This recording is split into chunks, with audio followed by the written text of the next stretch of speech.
Yo, salute. Your boy G Malaysia and Knicks. We are here, man. Salute to everybody tuning in. Knicks 76. It's not gonna be a long video because it really wasn't much.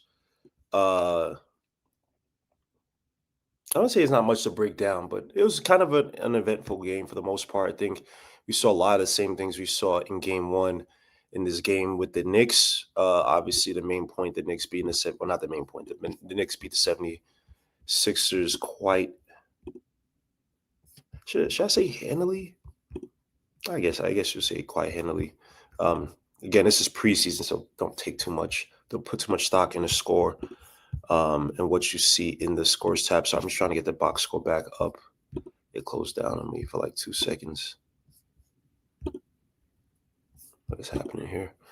But Sutera in the chat, Sutera is going to be tuning in or watch and rock with me on this Saturday afternoon. You guys could be out. I just literally had the box score open. And now my Mac is freezing. Oh, fun time USA. Can you guys hear me? It says my computer's freezing up. Let me know if you guys can hear me. Salute.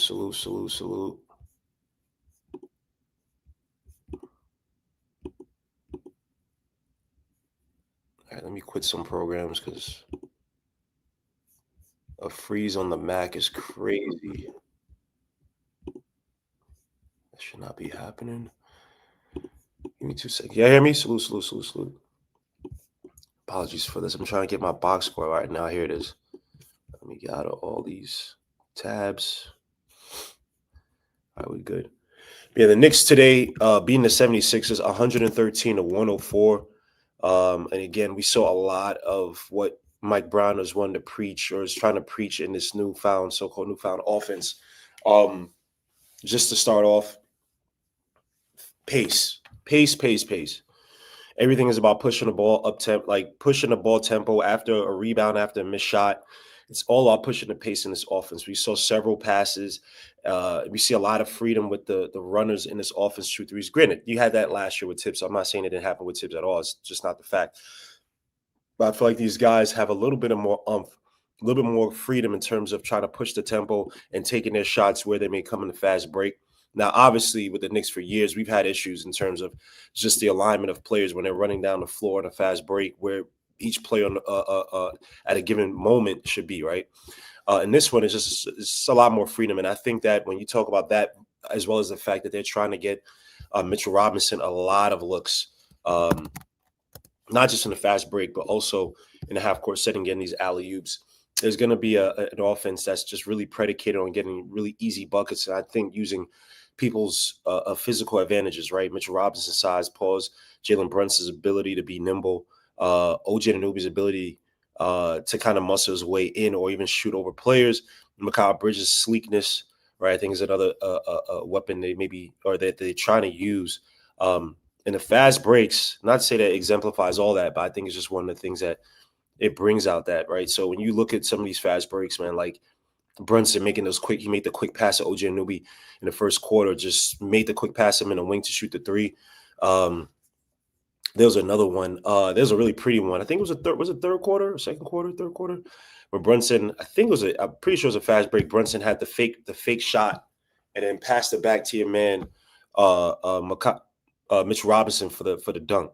So you're seeing this so-called I don't say high octane offense. It sounds corny, but even Walt Clyde Frazier kind of alluded to it. The Knicks are similar to the 76ers in the sense of that they're trying to implement this motion offense, right? And as we talk about this motion offense, it's going to be it's not just necessarily speed, but Walt Clyde Frazier dumbed it down in his own terms, where he's basically said pass and move away offense, right? Which I think it shouldn't even be called motion. It's a 10 of motion, but that should just be everybody's nature in basketball. You pass, you either screen for or you screen away, right? But a thing that I saw, and granted, it's obvious as hell. You could see it in the so-called motion offense. The handoff action is going to be extremely important. You see how they featured Mitchell Robinson early on. How many handoffs? Excuse me. Mitchell Robinson have to start the first half, bro. He had 30 billion of them, right? And those are actions that Tom Thibodeau did too, right? But again, it's all about doing a dribble handoff. And there are times where they did the dribble handoff, and it wasn't even Brunson was the weak side attacker. Brunson was a weak side option, right? Now, I don't think you want Brunson to say run underneath on the baseline, and then he possibly runs into it because his size pose is not going to help, right? So he's typically going to be a weak side at the wing to be the guy that catches the ball once the handoff action happens. The driver drives into the ball handler drives to the basket, kick it out to Brunson for the wing for the three. I think that's where he's going to be featured a lot, right? But the flip side, you can have it where off the dribble handoff, the weak side attack comes underneath on the baseline and cuts through. That's going to be placed for Yabusele. That can be placed for Mikal Bridges. It's going to be placed for OJ Anunoby. That's something that OJ Anunoby's been doing for the past few years, run that baseline, right? So you're seeing like it's a lot of basic stuff, right? Like I look at this offense, I'm not seeing like grand off-ball actions just yet. I think that they're trying to get, but I got to give it to Mike Brown. He's trying to get these guys in the mindset of like we come down the floor, we run these actions to get guys in motion. So when I want to introduce a motion strong concepts, which Tom Thibodeau did do concepts of motion strong offense with the staggered screens, right? When I do motion weak, right? I'm already going to have you in a mindset, right, of moving off the ball, like to have that second nature about you. So I got to give Mike Brown credit in that, right, in terms of, Chelsea just beat Liverpool. And by the way, let me just say, first of all, salute to everybody in the chat, man. Salute to everybody that's tuned in, man. Salute to my brother Shoes, man. OMB, fantastic. FB, salute. Captain Matoma, let me live. Salute Green. Prayers up for Mark Sanchez. What the hell happened? He got stabbed in Indianapolis. What the hell? So praise up to Mark Sanchez. I don't know how the hell that happened, bro. But yeah, God bless. They say he's in critical condition.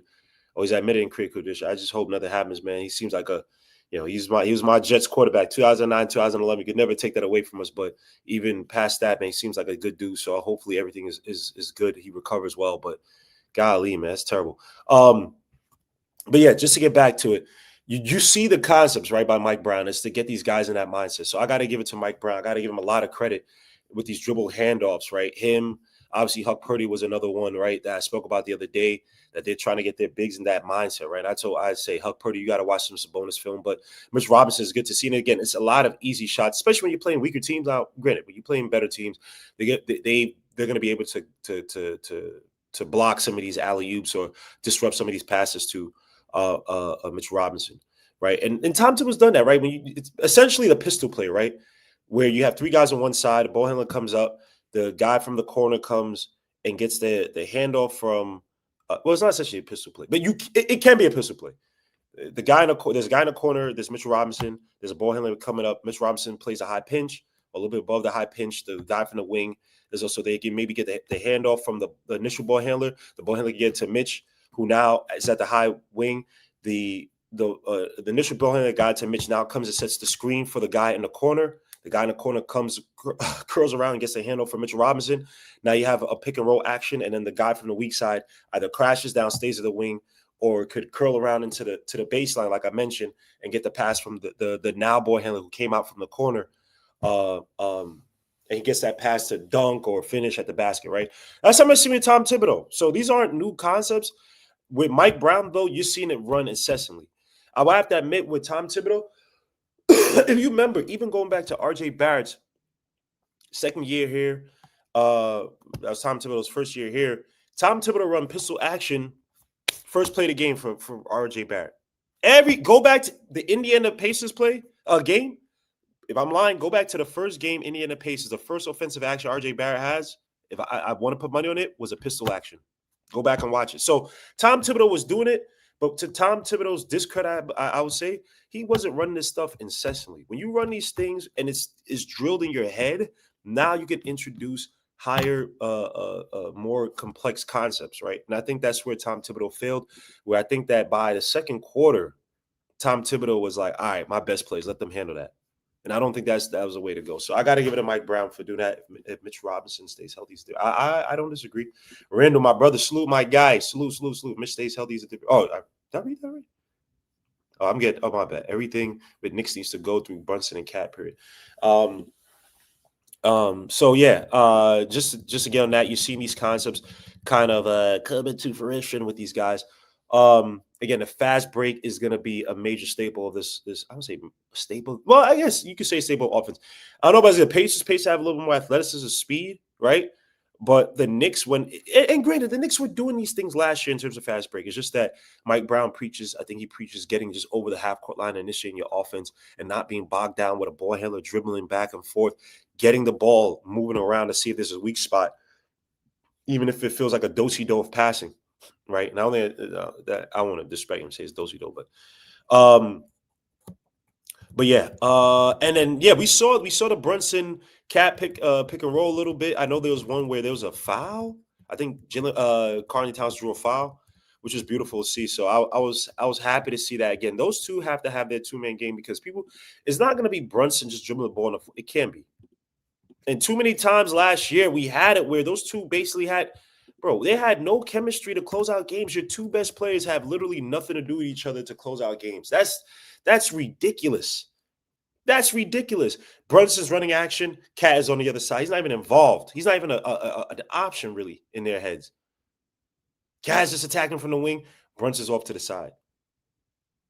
You got two effective scorers whose games complement each other.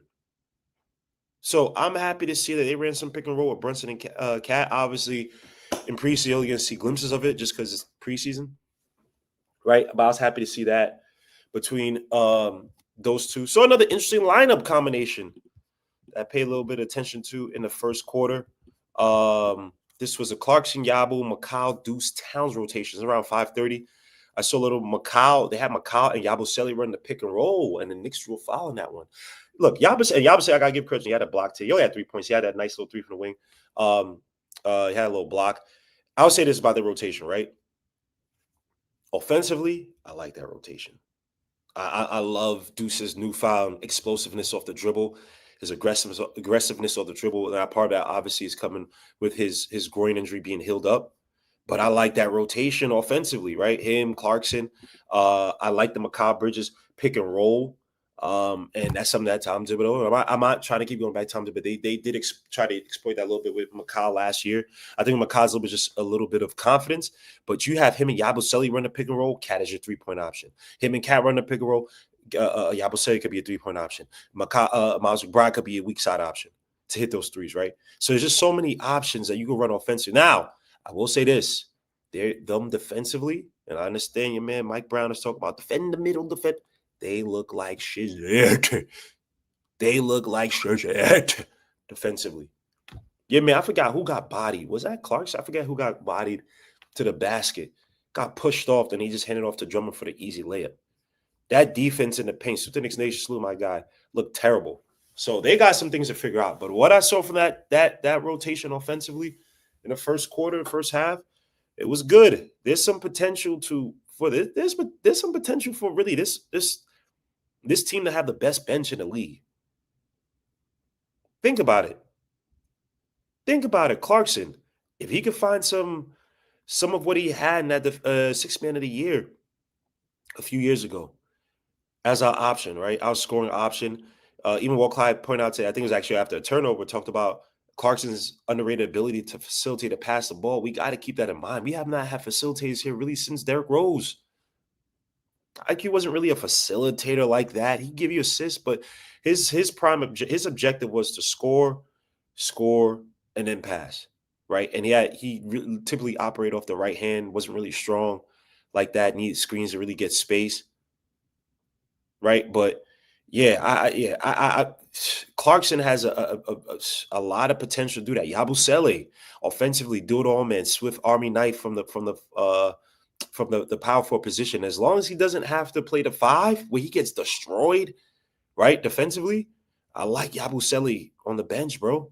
I like his movement. I like his finishing underneath, right? I know he's not showing a lot of it in this preseason, right? But I like his man movement as well too. I like how he moves without the ball in his hands, right? McBride, who, according to sources, the Knicks do not want to give up. They do not want to touch in terms of trades and whatnot. And you're seeing it out there. Your man, he has I won't say newfound confidence. He's always been a confident guy. This guy had been a football player, West Virginia under Bob Huggins. what I'm saying? They put that bulldog mentality in your brain, right? But Miles McBride, just his aggressiveness to find his shot. And I think that you have an offense that it's predicated off a lot of screens and getting space for your ball handlers, right? To not leave them out to dry. There's just so much potential. There's so much potential with that, right? Aaron Huck Purdy, another guy who I have high hopes for in terms of his passing ability. I still think he has some defensive things he has to work through in terms of his fouls, right? But bro, he could, man. There's a lot of potential with Huck Purdy. I'm not even talking about scoring, right? Now another player, if he's healthy, yes, maybe my assessment could come true. But I was really impressed with Brogdon today. I don't know. I thought he was all right. Right? I thought he was all right. Got to the basket, rebounded a little bit. But I don't know. It's like I guess maybe he's not featured enough. I don't know. Maybe he's saving up for the regular season. But I don't know. I just feel like he's just be taking a back burner in the lineup. I don't know how to put it. Maybe because these guys moving the ball around, so he's not gonna be a heavy on ball guy. That's fair. And he can hit those threes. He could be a catch and shoot weapon as well too. So it's not as if it's all out of the realm, right, of his offensive effectiveness being there for this season without him being a heavy ball handler. Just I don't know this preseason. Just want to see him feature a little bit more, right? I guess we all know what he could do, so it is what it is. But I just felt like he's been a little quiet. I know he had 5 points today, which is probably higher than most people on this team, right? But yeah, good display by some of these guys off the bench. I would say this too. They're on defense. You could tell they're being a little. It's sloppy. They're trying to be aggressive, right? But it's a little sloppy. A lot of fouls in that first half. You gotta be careful. I didn't like. There was a little swipe. I think it was Makai had a swipe with somebody going up. He was able to swipe the ball out, do his hands while he was going up, which is a good thing. But these guys gotta be a little bit better on defense, just in terms of the fouls, hand checks. I think a lot of times they are selling out on the paint, selling out and protecting the paint. That's another point I had. They sell out and protecting the paint. Their closeouts have been a little bit weak. Excuse me. Yeah, they've been a little bit weak.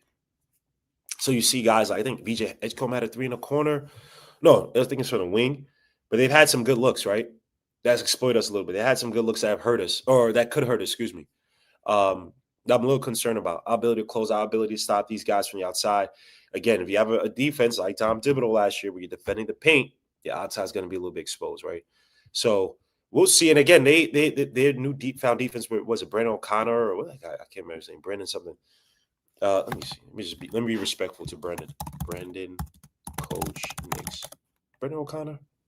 Brandon O'Connor. I was right.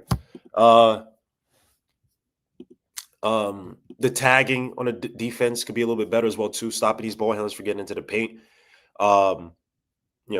Even today early on, you saw Brunson was aggressive, drew the first foul, jumping the guy is like, yo, Walcott's like, I was a stupid play. The 76ers went like 1 for 20 last game from 3, which is true. That's what Tom Thibodeau we're talking about. But yeah, you just gotta be smart. You gotta know your percentage. You gotta know who's who on the floor, right? And that ghost assist by Brunson, by the way, was in the second quarter, not third or fourth. But yeah, I'm still looking at some of these other guys too, man. Freaking Garrison Matthews. I'm just saying, bro.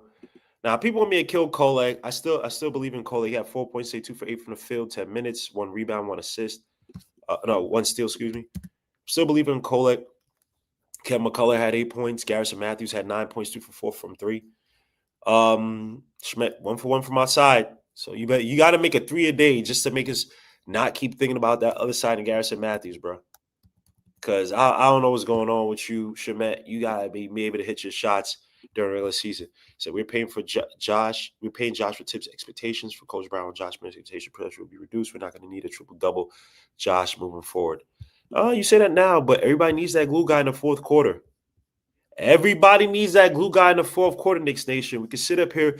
I could give you so many game-saving plays that your man Josh has had. Game-saving, game-sustaining plays he had in the fourth quarter. His rebounds, his passes. So I get what you're saying. But many times, you got to be careful when you cut off glue guys. Some of the guys you bring in can't replicate that. And sometimes it does take special moments to get to past the first round, past the second round. And those little plays, hey, it's 3 minutes left. Team was making a 7-0 run. Knicks are only up by 5. Josh makes a clutch rebound. That stops their momentum. They haven't scored since then. Josh pushed a fast break, gets a hockey assist on a fast break. That stops their momentum. Now you look up. Oh, yeah, JB had the shot in the fourth quarter. Cat had the 3 in the fourth quarter to help, really take the game over. But it's those plays sometimes that those hustle plays, right? And I got to give it to the Knicks. The Knicks have shown a lot more intensity, a lot more energy on both ends of the floor in terms of hustle plays, right? With Coach Brown coming through. But do we know that's going to sustain? We've seen it with teams time and time again. Preseason comes, everything's fresh. Boom. Explosive plays here and there. Guys show more energy. Season comes, fatigue sets in. Guys don't have the mentality. Guys are dogged out mentally. It takes plays like a Josh. It takes plays like back in the day, James Posey, right? That delivers those type of plays for you. Well, I can't say Josh for defense, but those type of hustle plays that sustain you, that save you, right? So it is what it is. But overall, man, solid game by the Knicks. I'm seeing what they want to run offensively. The philosophies are kind of getting embedded in these players and how time and time again, these just because the consistency, I always seem persistent, right? Plays of just doing the same thing over and over. Dribble handoff action, pistol action, weak side, kick out to the weak side option. Weak side option is constantly moving, constantly having the defense having to think about, all right, who's running the baseline, who's on the other side, right? Brunson being much more of an off-ball threat. It's a great positive. I'm liking what I'm seeing offensively, right? Defensively, I still think we have some steps to go. But the bench, I think there's a lot of potential. I can't wait to see what the final rotations are because I think some interesting rotations out there. But obviously, you have some heavy-weighted ones, especially on the offensive end, like I mentioned, the Yabusele, McBride, Mikal, Cat, Clarkson rotation, right? But then you don't have a lot of defense, right? In that, right? You're the size pause in your front court. It's not really serving you defensively, despite the fact you actually have Cat who's 7 feet, whatever, right? So interesting, good run by the Knicks, or good run by the Knicks. I believe it's the last game in Abu Dhabi. We have one next Thursday. Is it Thursday next game? I gotta look up the next game, but good overall play by the Knicks. Some interesting things to see. I'll post some clips on social media, so check me out on Twitter, IG as well too. See some of the clips. I'm going to analyze. I want to show that ghost screen. I also want to show that little pick and roll Cat and Brunson ran. Cat drew the foul. So I just want to point out some things. But guys, I appreciate you guys, man. I'll catch you guys on next one. It's your boy G Malaysia Knicks. Peace with God bless. I'll see you later. Peace, peace, peace.